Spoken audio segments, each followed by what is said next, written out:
चलो फिर से सुनो, है ना।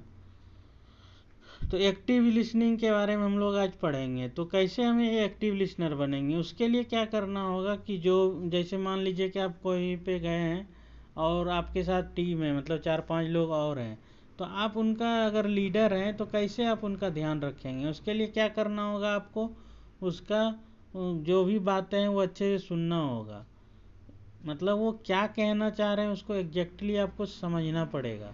और इसीलिए भगवान ने हमें 2 कान और 1 मुंह दिया है, क्योंकि हमको ज़्यादा सुनना चाहिए और बोलना कम चाहिए। ठीक है। और मान लीजिए कि कोई कंपनी है, वहाँ पे क्या होता है, मैनेजर्स होते हैं जो ऊपर होते हैं, वो अगर एम्प्लॉय का नहीं सुनेंगे, ठीक है, तो वो कैसे समझेंगे कि क्या बेनिफिट हो रहा है इंगेजमेंट में, मतलब कि उस काम में। तो वो क्या चाहेंगे कि सारा जो भी उसके यहाँ काम कर रहे हैं एम्प्लॉय, उसके साथ अच्छे से रिलेशन बना सकें। ठीक है, इसको बोलेंगे पॉजिटिव रिलेशनशिप। जिससे कि क्या होगा, जो उस कंपनी में जहाँ पे काम करते हैं वो कंपनी यानी कि ऑर्गेनाइजेशन बहुत आगे बढ़े, यानी सक्सेस की ओर बढ़े। इसका मतलब ये नहीं हुआ कि अगर आपको बहुत आगे बढ़ाना है तो आप एम्प्लॉय को क्या किए, इनवाइट कर लिए, ठीक है, और उसको सही से उसका केयर ही नहीं कर रहे, मतलब उसकी बातों को सुन ही नहीं रहे, तो क्या होगा, मतलब वो आपके साथ सही से काम नहीं करेंगे आपके साथ, यानी कि वो कंपनी में सही से काम नहीं करेंगे। ठीक है। और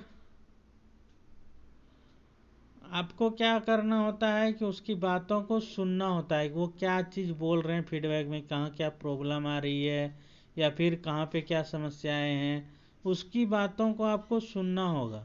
और उस जो भी चीज़ बोलते हैं उस पर आपको एक्शन लेना होगा, तभी आप एक अच्छा लीडर यानी कि आप सक्सेसफुल कंपनी चला सकते हैं। ठीक है।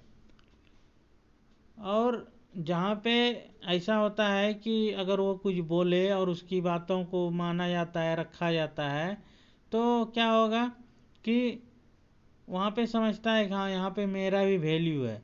तो जो भी सीनियर लीडर होते हैं वो उनको क्या करना चाहिए कि उसको एक्टिव लिसनिंग आना चाहिए अच्छे से, यानी कि उनको सबकी बातों को अच्छे से सुनना चाहिए। और इसके लिए क्या करना चाहिए, जो भी कंपनी में एम्प्लॉय हैं उनको भी ट्रेनिंग देना चाहिए कि वो अच्छे से दूसरे की बातों को सुने, काहे कि जब तक सुनेंगे नहीं तो उसका प्रॉब्लम सॉल्यूशन कैसे करेंगे। तो यहाँ पे 8 स्टेप है जिसके बारे में हम लोग पढ़ेंगे आज, कि कैसे कैसे एक्टिव लिसनर बना जाता है। ठीक है। आपको सबसे पहला पॉइंट ध्यान देना है, approach each dialogue with goal to learn something. मतलब कि जो भी चीज़ बोला जाता है, यानी कि जो भी वार्तालाप होता है, उस पे आपको ध्यान देना है कि आपको कुछ नया चीज़ सीखना है। ये चीज़ सोच के आपको सुनना है जो भी आपको बोल रहे हैं। आपको यहाँ पे ये सोचना है कि वो जिससे आप सुनने जा रहे हैं वो आपको सिखा रहे हैं। ठीक है। आपको ये समझना है कि आप जिससे बात करने जा रहे हैं वो आपको सिखाने वाले हैं या फिर सिखा सकते हैं, ये आपको समझना है। और क्या करना है, आपको बातें नहीं करना है, और जो भी स्पीकर बोल रहे हैं यानी कि जो भी वक्ता बोल रहे हैं उस पर आपको बहुत ज़्यादा ध्यान देना है। ठीक है। और आपको ये चीज़ भी ध्यान देना है कि surpass the urge to think about what you are going to say next और टू मल्टीटास्क। आपको क्या मतलब बोलना चाहिए, सर इसके बाद क्या होगा। तो इस तरह से आपको जागरूकता अंदर में लाना होगा कि सर इसके बाद क्या होगा, इसके बाद क्या हुआ। तो इस तरह से आपकी बात अंदर से आना चाहिए। ये नहीं कि आप अपने से बात कर रहे हैं अपन जाके एक दूसरे से मिलके, और जो आगे सामने से बोल रहे हैं उनके बातों पर आप ध्यान ही नहीं दे रहे हैं। तो ऐसा नहीं करना होता है। ठीक है। Open and guide the conversation, मतलब कि आपको बहुत अच्छे ढंग से जो भी बातचीत हो रही है उसको अच्छे से सुनना होता है। और उस पर क्वेश्चंस अगर कुछ तरह से कोई भी बन रहा है, मतलब कि ये कोई भी चीज़ आपको समझ में नहीं आया, तो वहाँ पे आपको वो चीज़ के बारे में फिर से पूछना होता है कि ये हम समझे नहीं। ठीक है। और आपको ये चीज़ मतलब जब आप बातचीत कर रहे हैं एक दूसरे से, यानी कि एक तो हो गया कि स्पीकर का सुन रहे हैं तो उस समय यस नो बोल सकते हैं, लेकिन आप जिससे किसी से बातचीत कर रहे हैं तो उस समय भी आपको क्या करना है,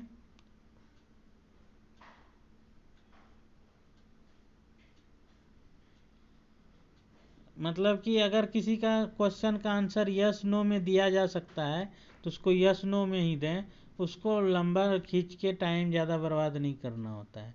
और अगर लगता है कि नहीं यस नो में जवाब नहीं होगा, उसका और डिटेल में बताना होगा, तो आपको उसका डिटेल भी बताना चाहिए। Drill down to the details, मतलब कि आपको जो भी चीज़ बताया जा रहा है उसके ऊपर ध्यान देना होगा। ठीक है, जो भी स्पेसिफिक क्वेश्चन, जो इम्पोर्टेंट क्वेश्चन है, आपको आपका जो बातचीत हो रहा है उसमें उस पर बहुत ज़्यादा ध्यान देना होगा। और अगर आपको समझ में नहीं आता है तो आपको वहाँ पे बोलना चाहिए कि ये चीज़ हमको समझ में नहीं आ रहा है, हमको इसके बारे में फिर से बताइए। और उसके बाद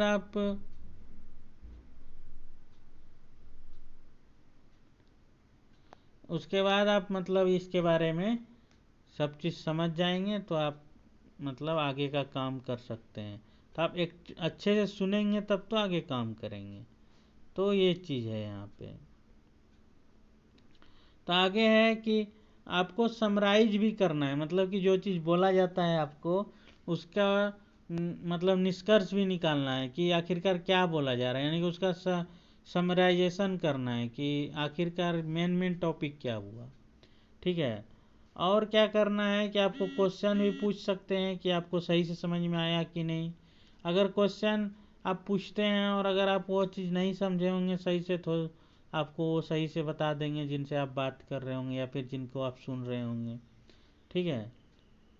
और इनकरेज विथ पॉजिटिव फीडबैक, मतलब जो आपको बता रहे हैं या फिर जिनसे आप बात कर रहे हैं तो उनको ना हर समय उनका पॉजिटिविटी बताएं कि ये चीज़ आपका बहुत अच्छा लगा, आप ऐसे ऐसे बताए, बहुत अच्छा था। तो इससे क्या होगा कि जो भी बताने वाले हैं उनको ट्रबल नहीं होगा। ठीक है। और उनका कॉन्फिडेंस भी कम नहीं होगा, काहे कि आप उनको इनकरेज कर रहे हैं। इनकरेज मतलब उनका उत्साह बढ़ा रहे हैं। ठीक है। इसके लिए आप क्या कर सकते हैं कि आप स्माइल कर सकते हैं। ठीक है। और आप उस टॉपिक से रिलेटेड उनसे क्वेश्चन पूछ सकते हैं। उनसे क्या लगेगा कि ये हम इंटरेस्टेड है, तब तो इस टॉपिक के बारे में हमसे पूछ रहा है और ज़्यादा। ठीक है। और क्या है कि आपको लिस्न फॉर टोटल मीनिंग, मतलब कि आपको पूरी बातें ध्यान से सुनना होगा तब तो आपको समझ में आएगा, नहीं तो थोड़ी सी बातें सुनेंगे तो आपको कुछ समझ में ही नहीं आएगा। ठीक है। और क्या है कि जो रियल मैसेज है वो नॉन वर्बल भी हो सकता है, यानी इमोशनल भी हो सकता है। नॉन वर्बल बताए थे ना, जो हम लोगों का फेशियल एक्सप्रेशन होता है या फिर इमोजी होती है, यानी कि सिंबल्स होता है या फिर बॉडी लैंग्वेज होता है, ये सारा नॉन वर्बल कम्युनिकेशन है। तो आपको बॉडी लैंग्वेज को समझना सबसे ज़्यादा ज़रूरी है, मतलब कि वो किस तरह से क्या बताना चाह रहे हैं। ये अगर आप सही से जान गए तो आप समझ पाएंगे कि वो आपको आखिरकार बताना क्या चाह रहे हैं। ठीक है। और pay attention to your responses, मतलब कि हमको क्या जवाब देना है। ठीक है। उसके बारे में भी आपको ध्यान देना चाहिए। ठीक है। कि आपको अगर कोई भी चीज़ पूछा जाता है, ठीक है, आपको कोई क्वेश्चन पूछा जाता है जो कि उसी वो जो बताएं उसी से रिलेटेड है, तो आपको उसको रिस्पॉन्ड करने के लिए आपको तैयार होना चाहिए। ठीक है। आपको ओपन माइंड रखना चाहिए, मतलब कि मन में ये वो ख्याल नहीं आना चाहिए। आप इस तरह से जाएं कि आज कुछ नया चीज़ सीखेंगे, मतलब उत्साह के साथ। ठीक है। और आपको कभी कभी ऐसा भी करना पड़ सकता है कि आप उसके साथ एग्री नहीं हैं, ठीक है, डिसएग्री हैं, फिर भी आपको उनको सामने वालों को रिस्पेक्ट देना पड़ेगा। तो ये सारा था आज का टॉपिक। बाकी ये है कि ये तो मतलब डिसएग्री ये तो बता ही दिए। ठीक है। तो यहाँ पे एक मतलब ये कोटेशंस है, how will these steps to active listening help encourage dialogue in your culture? इसके बारे में बता सकते हो कि कैसे आपको ये जो अभी देखे ये हेल्प करेंगे?